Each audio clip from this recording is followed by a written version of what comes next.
최근 사태 이후 진단키트를 처음으로 외국에 수출한 것입니다. 청와대 측은 현재까지 정부 채널을 통해 진단키트 지원을 공식 요청한 국가는 17개 국이라며 이 가운데 빨리 보낼 수 있는 나라인 UAE에 수출하게 된 것이라고 설명했습니다. 최근 상황으로 인해 한국인을 입국 금지한 국가가 무려 150개국이 되었습니다. 하지만 아랍에미리트는 초기부터 한국을 전적으로 믿는다면서 오히려 협력을 강화하겠다고 밝힌 바 있습니다. 문 대통령은 당시 아랍에미리트 왕세자에게 한국은 이 상황을 충분히 예측하면서 통제하고 있다면서 어느 나라보다 많은 인원을 대상으로 가장 신속하게 대처하고 있으며 정확한 통계와 현황을 매일 투명하게 공개한다고 했습니다. 이에 모하메드 왕세자는 한국의 수준 높고 적극적인 조치와 뛰어난 역량을 깊이 신뢰한다고 답했습니다. 이에 한국이 가장 위험국으로 인식될 때도 신뢰해준 아랍에미리트에게 한국은 제일 먼저 진단키트를 보내주었습니다. 최근 전 세계적으로 상황이 악화되면서 국내 진단기업들의 빠르고 정확한 진단키트가 전 세계에서 러브콜을 받고 있습니다. 한국은 하루 13만 명을 6시간 만에 테스트할 수 있는 능력을 가지고 있다며 해외 주목을 받고 있습니다. CNN은 일부 국가에서는 진단키트를 얻기 위해 고군분투하고 있지만 한국에서는 무료로 쉽게 테스트 받을 수 있다고 했습니다. 또한 현재 전 세계에서 진단키트 여유가 있는 나라는 한국밖에 없는 것으로 알려져 있습니다. 실제로 한국은 한 주에 40만 명 이상을 테스트할 수 있는 진단키트를 생산해내고 있습니다. 그런데 지난 15일 한국일보에서는 미국 FDA가 한국 진단키트가 비상용으로도 적절하지 않다는 보도를 내보내 충격을 주었습니다. 이것은 미화원 청문회에서 마크 그린 의원이 한 발언을 검증하지 않고 그대로 보도한 것으로 한국형 진단키트 신뢰성에 대한 논란을 만들었습니다. 마크 그린 의원은 한국의 진단키트가 단일 항체만 테스트한다며 복수의 항체를 테스트하는 미국의 진단법보다 정확하지 않다고 했습니다. 그러나 한국은 단일 항체만 테스트하는 진단법을 사용하지 않고 있고 국내 진단은 전부 DNA 테스트를 통해 이루어지고 있습니다. 마크 그린 의원이 말한 진단법은 정확성이 떨어진다고 판단해 한국은 사용하지 않는다는 것입니다. 잘못된 보도에 논란이 지속되자 한국일보는 17일 사과보도를 하기에 이르렀습니다. 실제로 한국의 진단키트는 전세계 전문가들이 인정하며 최고로 불리고 있습니다. 지난 5일 미국 블룸버그는 국내 분자진단 전문기업 시젠을 언급하며 거대 스위스 제약업체 호프만 라로시 등에서도 믿을만한 진단키트를 개발했지만 시젠은 AI 자동화 기술로 더 빠르게 결과를 낼 수 있다고 했습니다. 블룸버그는 이어 한국은 선진과학 기술을 보유한 일본이나 독일보다도 더 많은 경제 생산량을 연구에 투입하는 나라라고 치켜 세웠습니다. 프랑스 BFM TV 방송에서도 시젠의 진단키트가 소개되며 현재 유럽과 세계 각국으로부터 한국의 진단키트 요청이 쇄도하고 있다고 말했습니다. 한국은 진단키트를 수출하는 것 외에도 국내에서 최초 시행한 드라이브 스루 방식의 테스트는 이제 국제 표준이 되어가고 있습니다. 독일과 호주에서 따라하더니 이제는 미국과 영국을 비롯해 유럽 각국들이 따라서 시행하고 있습니다. 수많은 의료 선진국이 이를 따라 도입하고 뛰어난 효율성을 지녔다고 평가했지만 유독 일본만 이 방식이 위험하고 정확도가 떨어진다고 깎아내렸습니다. 더 나아가 한국에서는 검체 채취를 위해 1인 진료 부스를 개발했는데 이것을 드라이브 스루에 이은 워킹 스루라고 부르고 있습니다. 미국 워싱턴 포스트는 한국에서 전화부스와 유사한 진료소를 설치했다고 주목했습니다. 이어 미국 ABC 뉴스와 영국의 일간 텔레그래프도 한국의 워킹 스루를 소개했습니다. 재밌는 것은 드라이브 스루를 폄하했던 일본에서도 아사히 신문이 한국의 워킹 스루가 놀랍다며 소개하기도 했습니다. 또한 17일 한국에서 20번을 빨아 쓸 수 있는 나노 마스크를 개발했다는 보도도 나왔습니다. 이것은 최근 전 세계적으로 마스크가 품귀 현상을 빚고 있어 국내뿐만 아니라 전 세계에 희망적인 소식으로 전해졌습니다. 김일두 카이스트 신소재공학과 교수는 나노섬유 기반의 마스크 개발에 성공했다고 알리며 이 마스크는 20회를 반복 세척 후에도 여과 효율이 94% 이상을 유지하며 4000회 굽힘 테스트 후에도 KF80 이상의 성능이 유지된다고 했습니다. 가격은 2,000원에 불과해 이 제품이 상용화된다면 마스크 대란을 해소하는데 크게 기여할 것으로 보이고 있습니다. 현재 유럽과 미국에서는 숫자가 크게 늘고 있지만 한국은 위기를 넘어 안정세에 접어들었다고 평가받고 있습니다. 그동안 전세계 150여 개국은 한국이 위험하다며 입국을 제한하고 막았지만 한국은 성공적으로 위기를 이겨낸 후 전세계에 이렇게 선포했습니다. 한국의 방역 모델은 전세계와 공유한다. 트럼프의 즉흥적인 말들이 결국 대형 사고를 쳤습니다. 911로 사고 신고가 계속 들어오고 있고 주 보건 당국에 살균제 주사 방법에 대한 문의가 쏟아지고 있습니다. 의료 당국자들과 언론들은 잘못하면 대형 사고가 난다. 절대 소독제와 살균제를 몸 안에 주입하면 안 된다. 라고 연일 해명 기사와 안내를 하고 있습니다.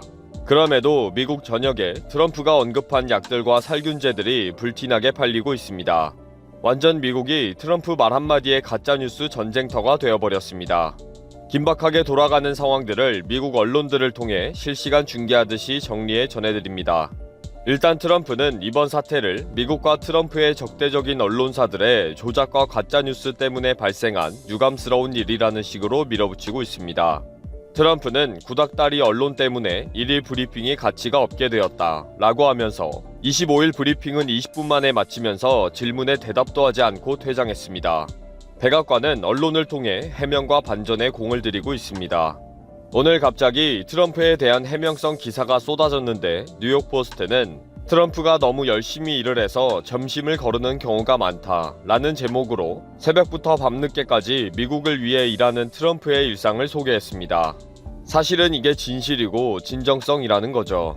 그리고 23일 1일 브리핑에 참가했던 행정부 내 의료보건 담당자들과 백악관 참모들이 일제히 나서서 반박 인터뷰를 했습니다. 데브라 벅스 백악관 태스크포스 팀 조정관은 방송에서 트럼프는 잘못된 정보를 말하지 않았다. 계속된 뉴스거리를 질문하고 의견을 제시하는 등 열심히 일을 하고 있다. 이번 사태는 일부 언론사의 조작이고 과장이다. 라고 해명 인터뷰를 했습니다. 그러나 벅스 조정관은 트럼프의 심기를 먼저 눈치를 보면서 C19에 대해 잘못된 정보를 주고 있다는 비판을 받는 백악관 참모입니다. 스승인 앤서니 파우치 미국 국립병연구소장이 비교적 정확한 팩트를 전달하는 것과 비교가 되기도 합니다. 이러한 백악관의 해명에도 불구하고 CNN 등 미국 언론들은 이 위험한 사태를 강력하게 비판하면서 미국 국민들에게 트럼프의 말을 들으면 큰일 난다는 전문가의 인터뷰를 계속 내보내고 있습니다. 트럼프로부터 가짜뉴스의 대표 주자로 항상 주목을 받고 있는 CNN은 트럼프는 믿을 수 없는 기괴한 일을 했다. 어린아이들도 웃을 짓이다. 해명도 뻔뻔한 거짓말이다. 이런 트럼프를 말리지 않는 공화당 지도자들은 역사의 악당으로 기억될 것이다. 라면서 강력한 비판을 거듭하고 있습니다. CNN은 이 와중에도 경기 부양수표에 트럼프의 이름을 넣는 작업이 완료되었다. 누가 왜 결정했는지 백악관과 재무부는 대답하지 않는다. 라면서 트럼프의 비정상적인 결정을 비판했습니다. 복스 등 언론사들은 트럼프가 기자들을 향해 비꼬는 발언을 한 것이 아니라 벅스 조정관에게 직접 제안을 했다는 동영상을 분석해서 보도했습니다. 트럼프는 자신의 머리에서 떠오르는 정확하지 않고 위험한 생각들을 자신의 참모들에게 정책으로 실시하면 좋겠다는 지시를 거침없이 했다는 것입니다. 그리고 이러한 지시에 적극적으로 따르지 않으면 가차없이 해고시키는 일들이 반복되고 있다고 비판했습니다. 인터넷 언론 매체 복스는 26일 기사에서 트럼프는 트윗에서 미국 기자들을 향해 빈정거리는 말투였다. 가짜 뉴스를 퍼뜨리는 미국 언론들이 그런 생각을 하고 있지 않느냐는 투였다며 해명했다. 이런 트럼프의 미디어 전략은 혼란을 불러일으켜서 트럼프의 실수와 책임을 전가시키기 위한 전략이라고 미국 언론은 보고 있습니다. 그리고 트럼프는 트윗을 통해 다른 주제에 대해 계속 진실을 가리는 혼란을 불러일으키는 글들을 엄청 쏟아내고 있다고 분석했습니다. 미국 언론에서는 이러한 트럼프의 무책임한 혼란 작전이 앞으로도 계속될 것이라고 보고 있습니다. 이번 돌팔이 약장수 트럼프 사태는 쉽게 끝나지 않을 것 같습니다. 대통령의 특별한 언급에는 중요한 메시지가 정보가 있을 것이라고 믿는 미국 국민들이 있기 때문에 불상사가 계속 발생할 것이고 야당과 의료단체 등에서 계속 문제를 삼고 있기 때문입니다. 주 보건 당국들은 트럼프의 말은 거짓이라고 경고를 보내고 있고 래킷 벤키저 같은 살균제 제조업체들은 경고문을 발표하면서 대책을 세우고 있습니다. 민주당의 낸시 펠로시 하원 의장, 척 슈머 상원 원내대표, 바이든 대선 후보도 살균제나 소독제나 표백제이든지 절대 마시면 안 된다. 돌팔이 약장수 말을 들으면 큰일 난다. 라면서 미국 국민들을 구하기에 나섰습니다. 최근 한국에서 50만 개의 진단키트를 공수했다고 해서 트럼프와 각을 세운 레리 호건 메릴랜드 주지사는 26일 ABC 방송의 디스 위크와의 인터뷰에서 트럼프는 머리에 떠오르는 대로 막 이야기하고 있다. 공직자는 정확한 정보를 신중하게 말해야 한다. 라고 강력하게 비판했습니다. 호건 주지사는 트럼프의 발언 이후 주 보건국에 수백 통의 긴급 한 라인을 통해 살균제 주입에 대한 문의가 들어왔다. 우리는 경고했다. 실제 사람을 죽게 한다라고 상황을 전했습니다. 이번 사태로 트럼프가 쉽게 승리할 줄 알았던 대통령 재선 당선도 물 건너갔다는 여론까지 나올 정도입니다. 12.19 전쟁 승리에 강력한 리더십 지도자로 선거의 재미를 보겠다고 했다가 역풍을 맞은 거죠. 12.19 악재를 정치적으로 이용하려던 일본의 아베, 브라질의 보우소나루처럼 트럼프도 정치 인생이 끝날 판입니다.